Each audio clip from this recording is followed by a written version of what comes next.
did a dual com with Wings of Redemption back in the day. It's like the community is just tight knit. You too, right? That's crazy. We've all done dual comms with Wings. No, not Taylor. No, come on. Yeah. No, I've done a dual com with Wings. Did you?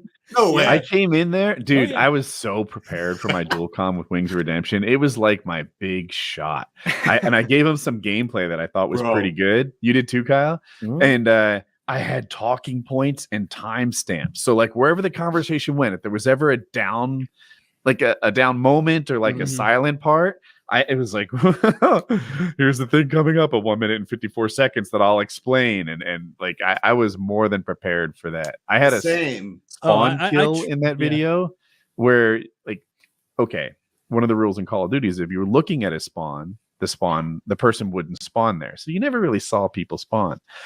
But there was a bit of a glitch on this match, and that if you looked at it through a chain link fence, which you could shoot through, they would spawn right in front of you. And for a period in the game, I just sat there killing people as they popped up in front of my sights. And I don't know, it was the kind of thing people like to learn. So I got. You want to hear the best thing about my dual com with Wings is that it took me a little bit of time because I had to get a sniper Moab in MW3 and free for all, which was tough. Gosh darn, tough. I ended up doing it, and. He took like a way long time. I forget what it was, a period about a couple months before he got around to doing the dual com with me. And then he didn't even link me. Oh. And like I had won the whole competition to do this. That stinks. I remember I was like nervous leading up to my dual com with Wings and my dual com with Woody because they were both very big guys. And I was like, this is your chance. I remember like thinking for some reason that like Wings was like a consummate professional about like in my head, like this is 2010. And so I went into it and I was like, we were sitting on the call before we were going to start and I'm like nervous. My heart's pounding. I'm like, I hope I give a good impression because he's such a big guy. He's got 12,000 subs or 20,000 subs, whatever it was. And like right before we start, I'm like ready to go. He's like, you good? I'm like, yeah. And he goes, okay. Well, hold on a minute. I got to go TT. Wait, and what is like TT? Did he have to poop? He had to go pee. And I was like, but he said TT. That's what he said. It's like okay, PP, but... okay. That's all right, buddy. Can I tell you my story? Yeah. I'm all excited, right? And I'm doing a dual com with Wings, like my big chance. And I'm prepared, and I've got all my ducks in a row, and I'm ready to do this dual com. He cancels on me. We have to do another day. Okay, all right. I get this is nothing to you, but to me, this is my big moment. But fine. The next day, we're about to do our dual com. And he's like, Woody, what do you do for constipation?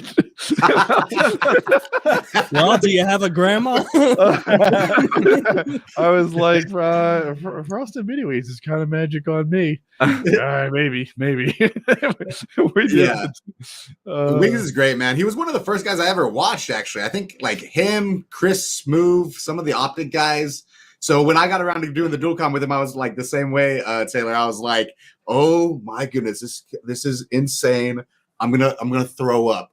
And I still gained like a few thousand subscribers, but I think he ended up linking me like later in the week or something like that. But I was just like, oh shoot, that was my chance to really. What if the reason he didn't link you is because he still had that constipation? Like it's possible. Every dual com, he just gets constipated. He gets nervous too. PJ, you shouldn't feel alone. He also forgot to link me. Oh shoot, let's grab drinks sometime. He linked me too. Yeah, like I didn't know who he was. He had seen like I don't know, maybe a Machinima video I'd uploaded, or maybe it was something on my channel, like some Modern Warfare 2 gameplay, and asked if I wanted to do a dual com, and I was like, well, I don't think I have any footage, any gameplay to like give you right now to do one. Do you want to wait till I get some or whatever? I can get some this weekend, I'm sure. And he's like, let's just do my video, and you just come talk with me. I was like, fine, that's perfect. That's less work for me, and I can continue to get paid for my own stuff. And like you say, that works. And that's that infamous thing where like he's talking to me about being on the Korean, like going to Korea to play StarCraft or whatever. And I didn't know any better. I'm blown away. I'm like, God, this guy's like some sort of like elite global gaming athlete. Like, like I'm in rarefied like air here. Like I better be nice to this guy. Maybe he can show me the ropes on the global scene.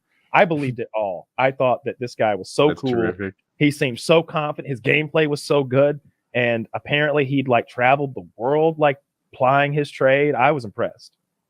That's so amazing when you look back at like all that stuff. And like I think Taylor had just said he had 12,000 subscribers. Is huge. I remember when I first heard that like some of these guys were making $1,000 a month from playing games. I was blown away. I was like, dude, if I can make $1,000 a month, I wouldn't need anything anymore. I could do whatever I wanted. My first paycheck, it was $2,000, and I got it when I was 18. Yep, from YouTube and stuff. And I remember just being like, "Holy shit!" Like, I'm dropping out of college. And let's get. How old are you now?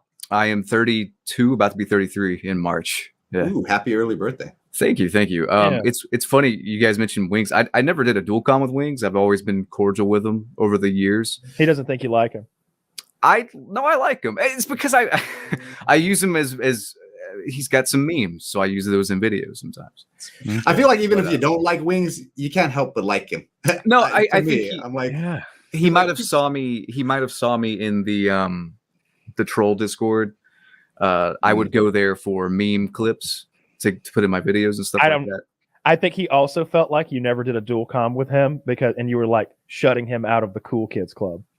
I mean, it wasn't that because I did a dual com. Because like CNanners did do that to him. Yeah. CNanners was like that. Because it was kind of messed up because like everybody went to Call of Duty 5 World at War for like a minute. And then they were like, you know what? 4 was the way to go. Let's keep making videos of that. And they kind of did. And that game, the content evolved for another year. But there were 2 guys who like made videos of World at War, and they were CNanners and they were Wings of Redemption. And it only made sense for them to like collaborate at some point because they were the only guys on the scene that like even did videos for the shit. Yeah. Mm-hmm. And Wings always felt like CNanners was like really snubbing him by not like wanting to collaborate in some way. Wings was correct. He was correct. And this was before Wings had ever said anything that you could judge too harshly. He was just kind of he was the campy guy who liked to like shit on people, you know? That was it. Yeah, and he was a little red, right? Whereas CNanners, like Wings of Redemption. Or blue, you mean?